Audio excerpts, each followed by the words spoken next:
इसमें लिखेंगे वह न्यूनतम आवेश, वह न्यूनतम आवेश, शांत बैठ रहे हो, सबको आवाज जाएगी वहां तक की लास्ट तक। वह न्यूनतम आवेश जो किसी आवेशित वस्तु पर,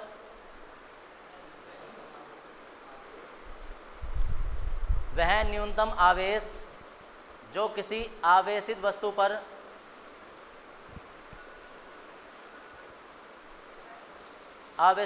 हो सकता है,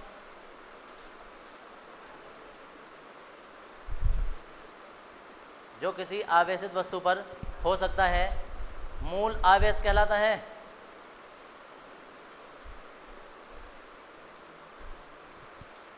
मूल आवेश कहलाता है। इसे ई से प्रदर्शित करते हैं, देखो ये वाला ई, इसे ई से प्रदर्शित करते हैं और इसका मान 1.6 गुणा 10⁻⁻19 कूलाम होता है।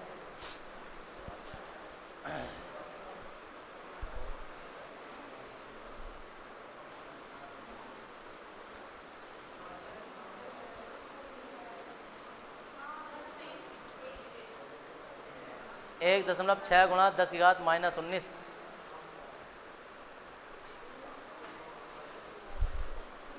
होता है। हो गया भाई?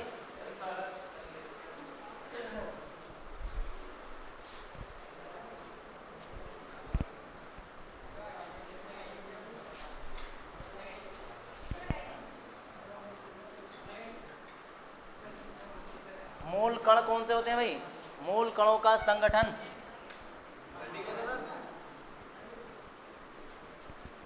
मूल कण कौन से होते हैं?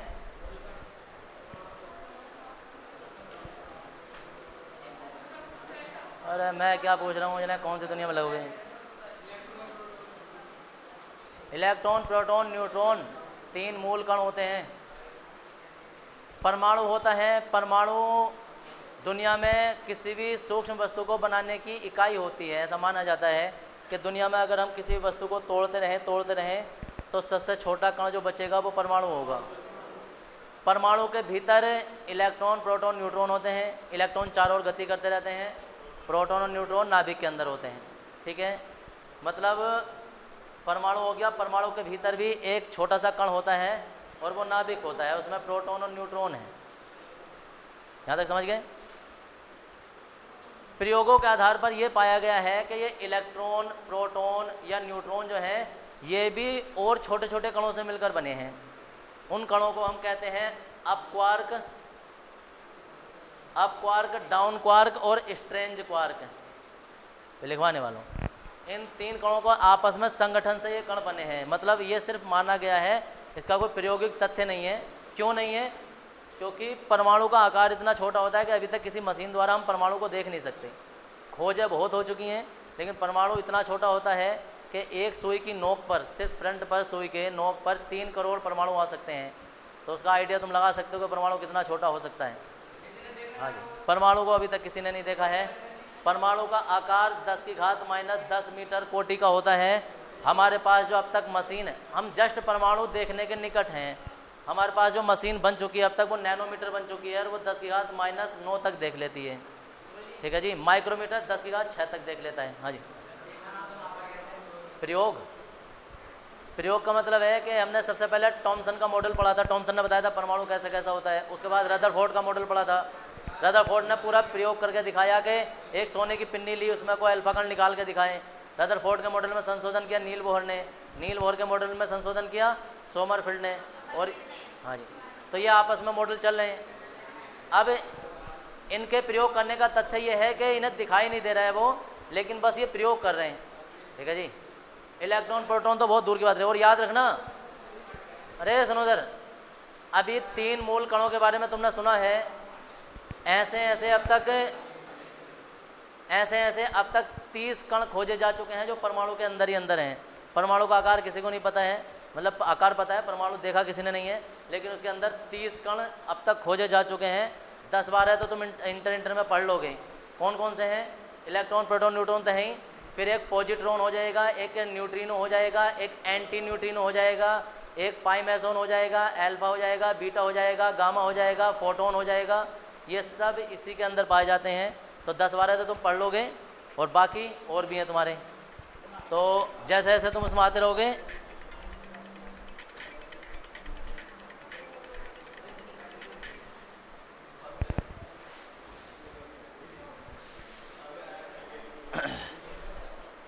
जैसे जैसे आते रहोगे उस हिसाब से तुम ये कण पढ़ते रहोगे। हेडिंग है तुम्हारा परमाणु का संगठन, सॉरी परमाणु कण, मूल कणों का संगठन।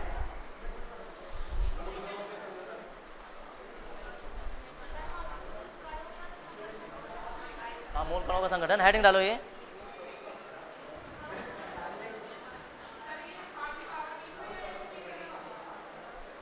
ऐसे लेके जाएगा मूल कणों। अरे का है भाई, लैंग्वेज बना ले करो अपना।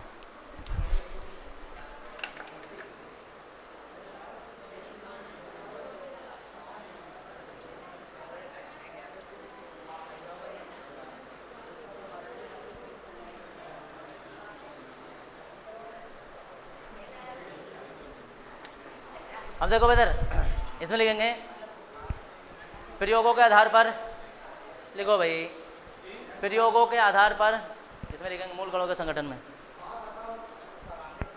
प्रयोगों के आधार पर यह पाया गया है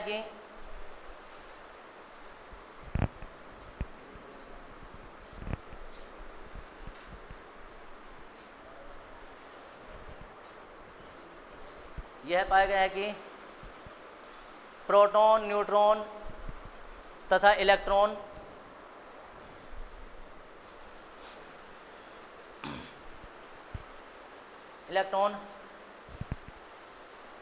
तीन सूक्ष्म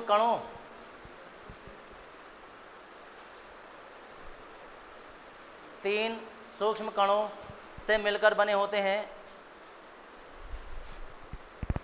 जिन्हें क्वार्क कहते हैं। देखो ये, जिन्हें क्वार्क कहते हैं।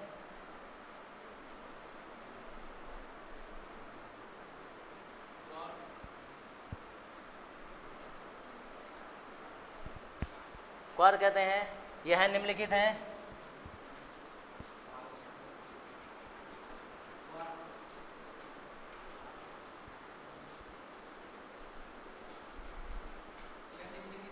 हाँ, लिख दो ये। हाँ,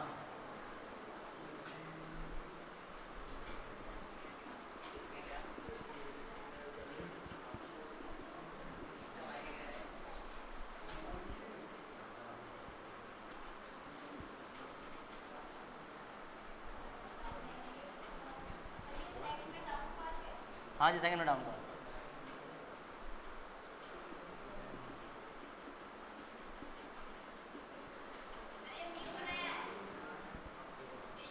यू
देख लेना, 1 मिनट इधर देख लो जरा, देखो इधर इधर, बाद में उतार लेना, पहले समझ लो।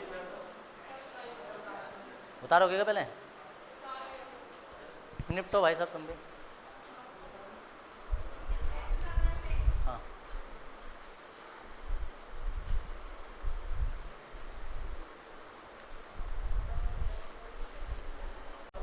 अब देखो इधर, जितने भी हमारे मूल कण हैं, जैसे कि प्रोटॉन है, न्यूट्रॉन है, वो इन कणों से आपस में मिलकर बने होते हैं। जैसे कि प्रोटॉन जो है, प्रोटॉन वो 2 अपक्वार्क, मतलब 2 अपक्वार्क से और 1 डाउन क्वार्क से मिलकर बना होता है। अब प्रोटॉन पर तुम्हें पता है कितना आवेश होता है? वो प्लस का ई होता है। प्लस का ई का मतलब क्या होता है? 1.6 गुणा 10⁻⁻19 होता है प्लस में, समझ गए? माइनस में जो होगा वो इलेक्ट्रॉन पर होगा। और न्यूट्रॉन पर क्या होता है? उदासीन, उस पर होता ही नहीं है। तो हमें ये मान निकाल के लेकर आना है कि प्रोटॉन पर ये आवेश आना चाहिए इन आपस में मिलाकर। तो हम हल करते हैं इसे जरा। 2 और u का मान लगा दो, 2/3 हो गया ये e, प्लस और 1 माइनस के ये हो जाएगा, ठीक है जी। यहाँ आपस में इनकी मल्टीप्लाई करते हैं, p की वैल्यू निकालने हैं अभी हम, तो 4 हो जाएगा, 4e/3 और यहाँ हो जाएगा माइनस, ऐसे समझ लो कितना हो जाएगा?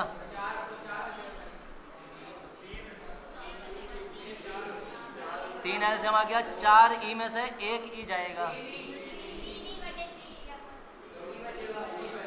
ये बचेगा किसका? प्लस का। 3 से 3 कैंसिल हो जाएगा, प्लस के 1.6 गुणा 10⁻⁻19 कूलम होता है और ये प्रोटॉन पर आवेश होता है। ऐसे ही न्यूट्रॉन जो होता है ना, वो अपना आप हल कर लेना। ऐसे न्यूट्रॉन जो होता है, न्यूट्रॉन वो 1 अप क्वार्क और 2 डाउन क्वार्क से मिलकर बना होता है। इसे हल करोगे ना तो इसका आंसर 0 आएगा, क्योंकि न्यूट्रॉन पर कोई आवेश नहीं होता है। तो ये तुम्हारे क्वार्क होते हैं। एक बार 1 नंबर में क्वेश्चन आ गया था,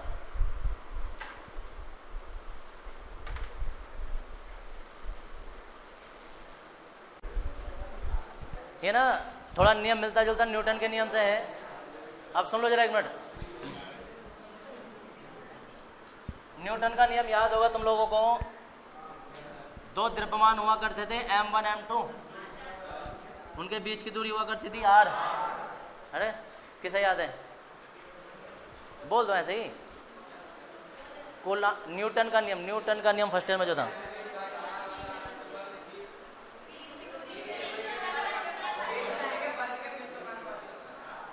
बीच की दूरी का फर्क है। और द्रव्यमानों के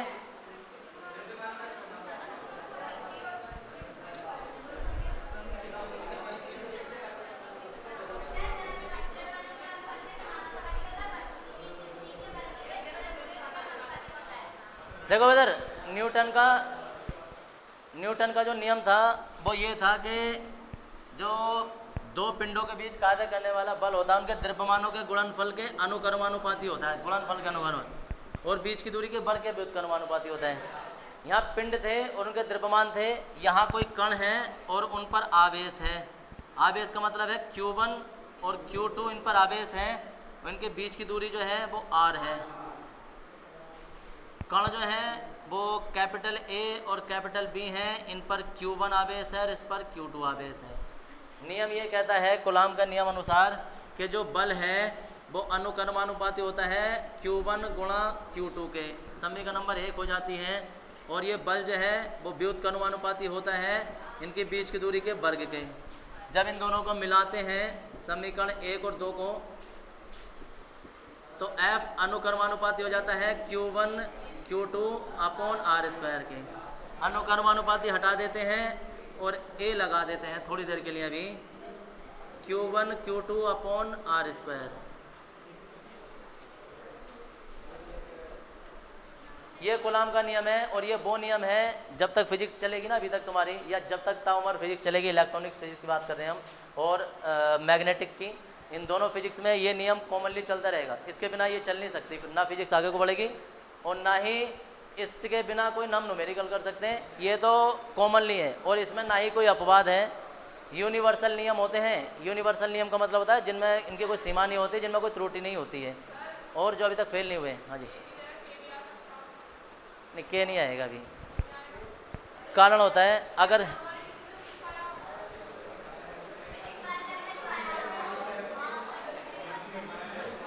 उसका कारण मैं बताऊंगा कि ये क्यों नहीं आएगा, अभी 5 मिनट बाद बताएंगे। तो ये आ गया तुम्हारा, सुन लो 1 मिनट जरा। अरे 1 मिनट, ओ रुक जाओ 1 मिनट। ये कूलाम का नियम, अब कूलाम का नियम सुन लो एक बार जरा, क्योंकि कूलाम का नियम अगर एक बार तुमने सुन लिया ना तो ऑटोमेटिक याद हो जाए, क्योंकि न्यूटन का नियम ऑलरेडी पहले से पता है। और अगर हम फिजिक्स में इंपॉर्टेंट क्वेश्चन की बात करें तो ये इतना इंपॉर्टेंट क्वेश्चन है, इतना इंपॉर्टेंट है कि आता ही नहीं है, समझ गए? मतलब कोई चीज़ ज़रूरत से ज़्यादा मीठी हो जाए ना तो वो फिर अच्छी नहीं लगती है। एग्जामिनर को भी पता है कि ये कितना भी बेकार से बेकार बच्चा हो, समझ गए, वो एक नियम तो पढ़ कर आएगा ही आएगा, तो इसलिए वो एग्जाम में देते नहीं है। किसी साल तो मान के चलो 90 के दशक की बात करें हम, तो ऐसा आता था 91, 92, 93, 94, 95 ऐसा करके सनों के साथ लिखा हुआ होगा ये।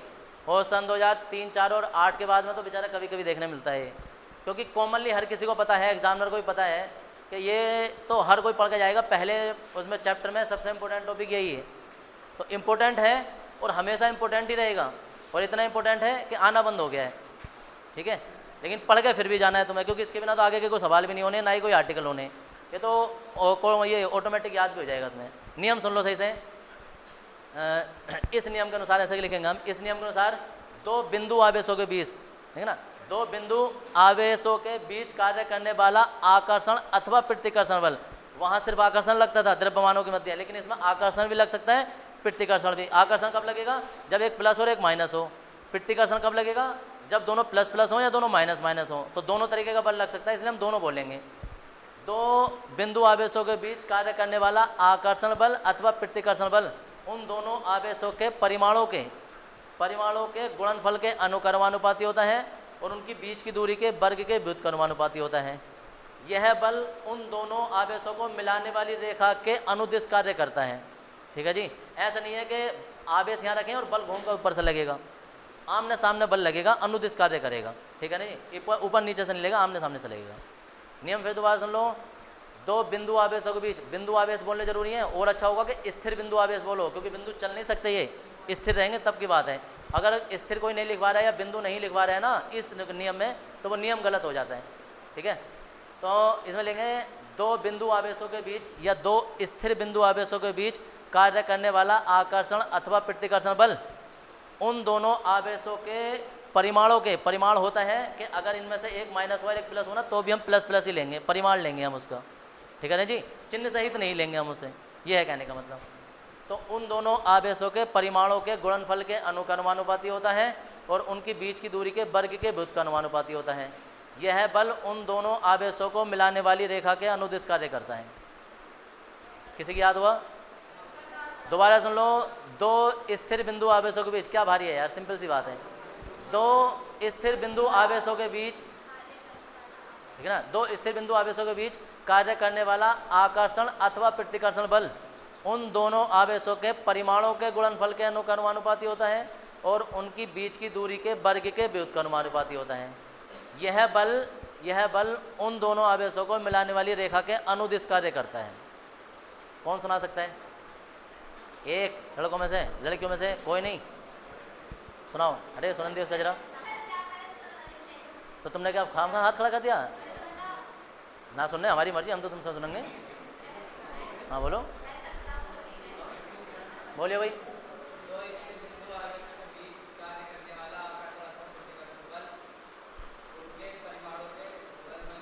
उनके किनके?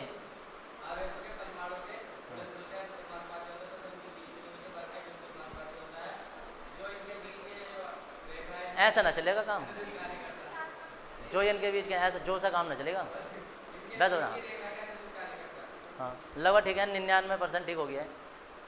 और कोई लड़कों में से एक ही पास होगा क्या? बस ये तुमसे तो पहले पूछा था।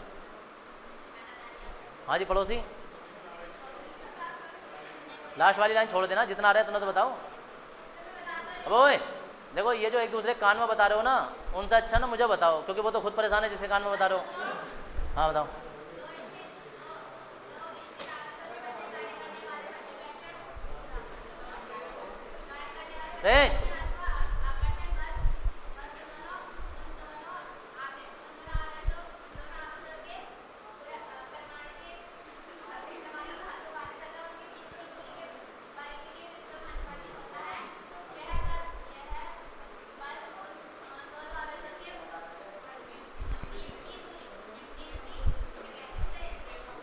अगर अगर कोई नियम सुना रहा है उसका सुन भी लोगे ना, खुद को याद भी नहीं है, सुन भी लोगे ना, तो वो भी रिपीट हो रहा है तुम्हारे दिमाग में, और वो भी कोशिकाएं तुम्हारी जाग ही रही हैं, मर ना रही हैं इसके हिसाब से। तो अगर जो ध्यान से सुन भी लोगे ना शांति के साथ में, तो भी तुम्हारी पढ़ाई का ही काम हो रहा है, वो भी कोई भैंसा चुगाने का काम थोड़ा चल रहा है, सुन भी रहे तो। कोई एक सुना रहा होगा ना तो अपने काम पे लग जाएंगे, और सुना भाई क्या हाल चाल है। अबे नलायको, ये भी तो गुलाम का नियम ही चल लिया है। मैं बोलूंगा तो सुनेंगे, बाकी कोई और बोलेगा तो चल भाई तू निपटता रहे और मैं अपने काम में लग जाऊं। यार हद है भाई।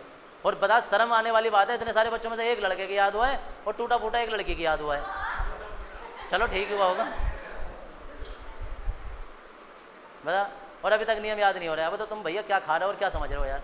और मैं बोल रहा हूँ कि इतना इंपॉर्टेंट नियम है कि पता नहीं कितना इंपॉर्टेंट नियम है, मिठास के मारे भी कड़वा हो गया, इतना इंपॉर्टेंट नियम है। और इसे हम सिर्फ ऐसे नहीं छोड़ सकते कि लिखवाया और जाओ घर को, ये नहीं हो सकता इसमें। चाहे आज एक ही नियम हो, लेकिन दिमाग में घुसना चाहिए, वो नियम होना चाहिए, क्योंकि इसके बिना तो आगे को फिजिक्स चलनी नहीं है। आगे को विद्युत क्षेत्र भी इसी के आर्टिकल्स आने वाले हैं। ओए सुन लो इधर, हाँ बोलो। एक बार मैं सुना रहा हूँ, फिर दोबारा सुन लो। अबे यार सुन भी ले करो कभी कभी। दो स्थिर बिंदु आवेशों के बीच स्थिर बिंदु आवेश बोलो, क्योंकि बिंदु जो है वो चल फिर नहीं सकते, चल फिरेंगे ना तो नियम चेंज हो जाता है फिर। दो स्थिर बिंदु आवेशों के बीच कार्य करने वाला आकर्षण अथवा प्रतिकर्षण बल उन दोनों आवेशों के परिमाणों के गुणनफल के अनुक्रमानुपाती तथा उनकी बीच की दूरी के वर्ग के व्युत्क्रमानुपाती होता है। यह बल उन दोनों आवेशों को मिलाने वाली रेखा के अनुदिश कार्य करता है। किसी का नहीं हुआ? हाँ जी अनस बोलो। बिंदु आवेशों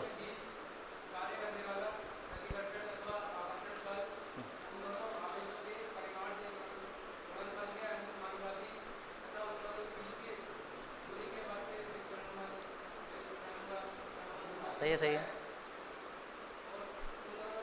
यह बल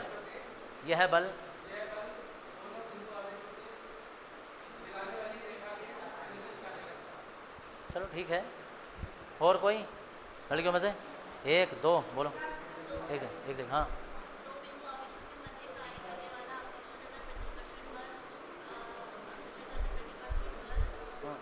उन दोनों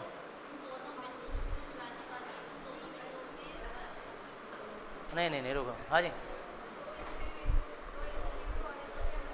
अरे सुन लो। उन दोनों आवेशों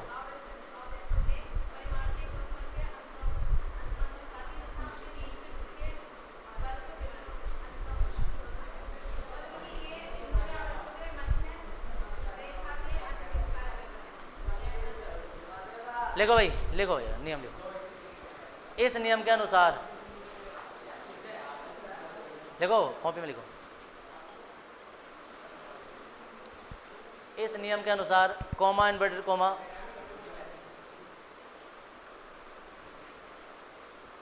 इन्वर्टेड कॉमा दो स्थिर बिंदु आवेशों के बीच स्थिर बिंदु आवेशों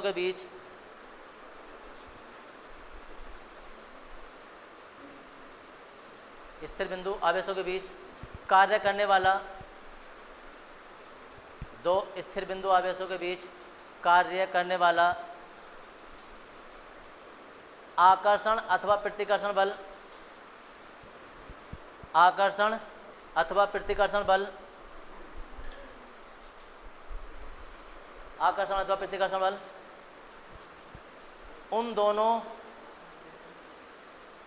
उन दोनों आवेशों के परिमाणों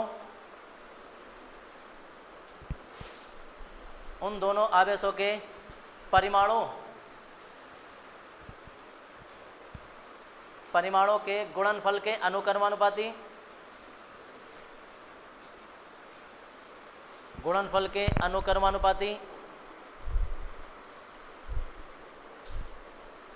तथा उनकी बीच की दूरी के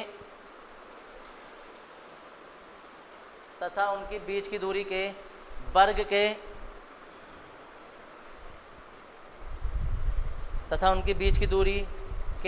के व्युत्क्रमानुपाती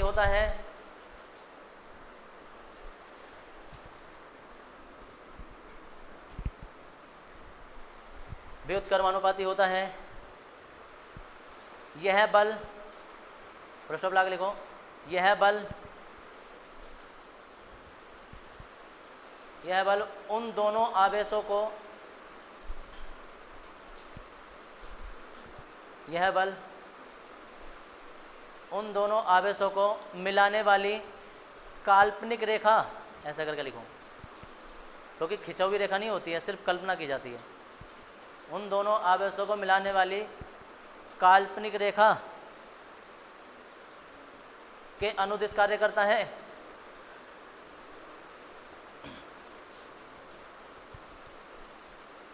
उन दोनों आवेशों को मिलाने वाली काल्पनिक रेखा के अनुदिश कार्य करता है। इन्वर्ट को बंद कर देंगे और नई लाइन से लिखेंगे,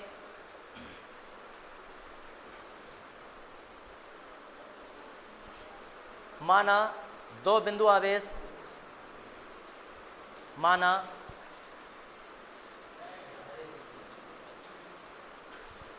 दो बिंदु आवेश Q1 व Q2, दो बिंदु आवेश Q1 व Q2 हैं, जिनके बीच की दूरी स्मॉल r है, जिनके बीच की दूरी स्मॉल r है, तब कूलाम के नियम से,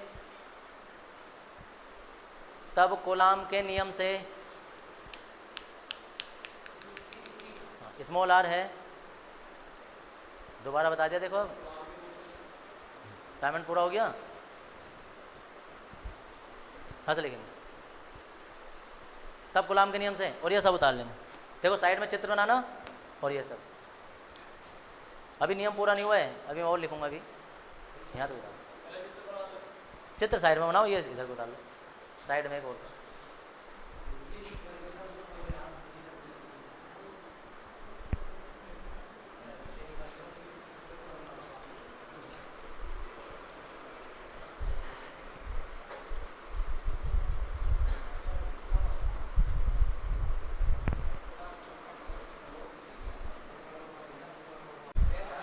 सब ठीक है। अब देखो इधर,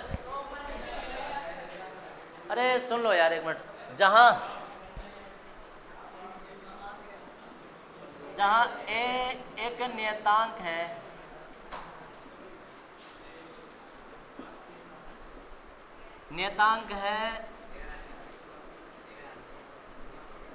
जिसका मान a बराबर 1/4 पाई एप्सिलॉन, याद रखना 1/4 पाई, और ये जो ना एप्सिलॉन होता है, एप्सिलॉन ऐसा होता है, देखो इधर, अरे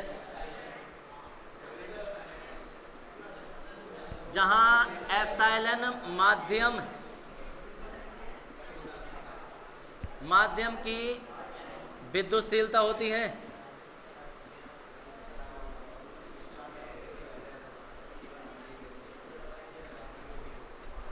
जहां एप्सिलॉन माध्यम की विद्युतशीलता होती है, तब समीकरण 3 से हम दोबारा देखेंगे कि कूलाम का नियम कैसे बन जाएगा। कूलाम का नियम हो जाएगा 1/4 pi epsilon Q1 Q2 upon r²। अभी भी नियम खत्म नहीं हुआ है, देखो इधर ये एक हेडिंग बीच में बना के लिखोगे, माध्यम का परावैद्युतांक,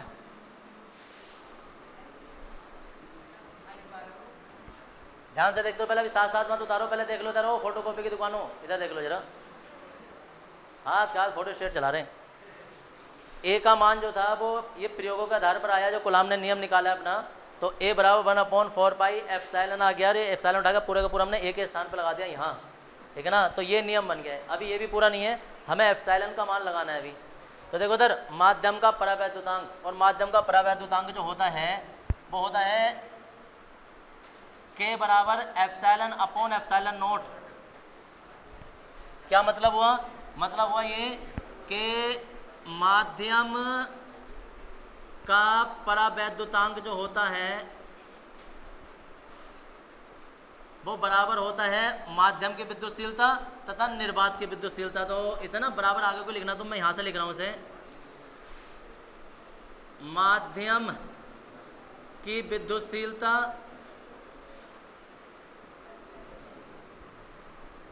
अपॉन निर्वात की विद्युतशीलता।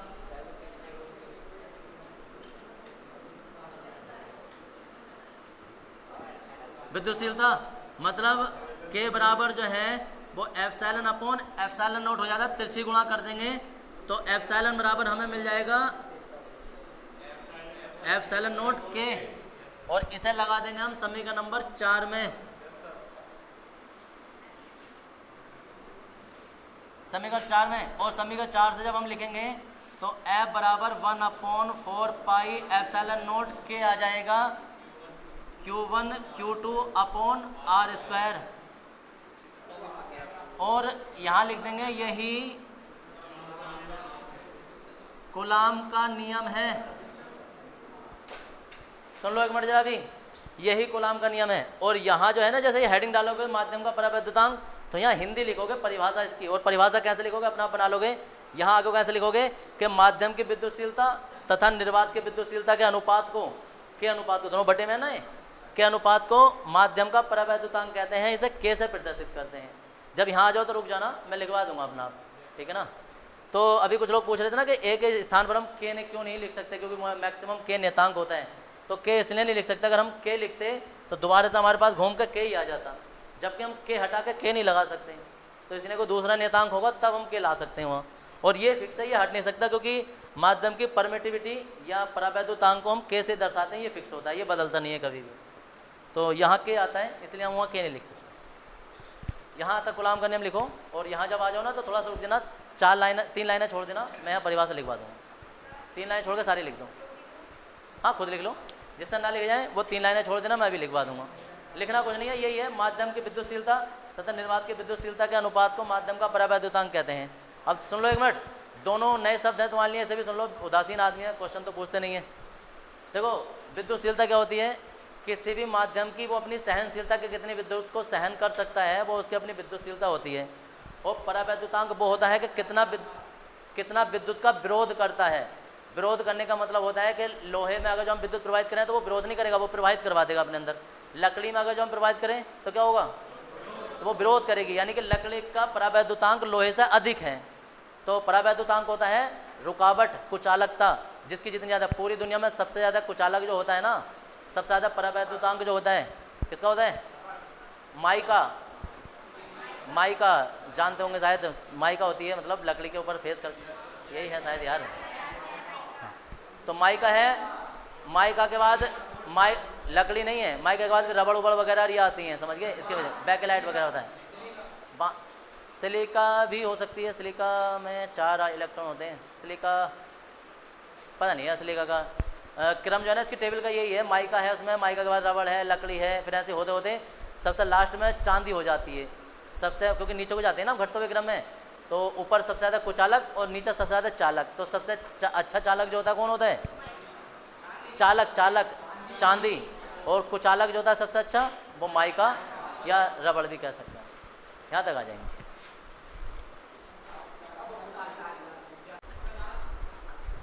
देखो भाई, विशेष स्थिति लिखनी है हमें इसकी, मतलब इसी के नीचे लिखनी है।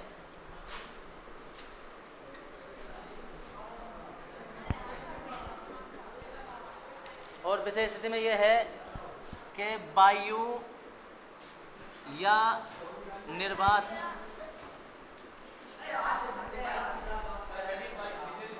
हाँ, जिस वर्ड के नीचे में अंडरलाइन खींच दो ना वो हेडिंग होता है, मान कर जैसे ना, वायु या निर्वात में के का मान 1 होता है,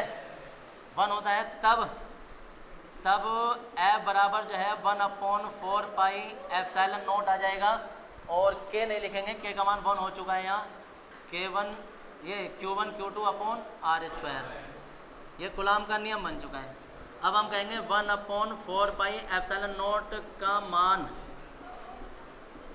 ये हेडिंग है, इसका मान हम न्यूमेरिकल सॉल्व करेंगे कि संख्यात्मक रूप से कितना आएगा। क्या टाइम हो गया, हाँ जी।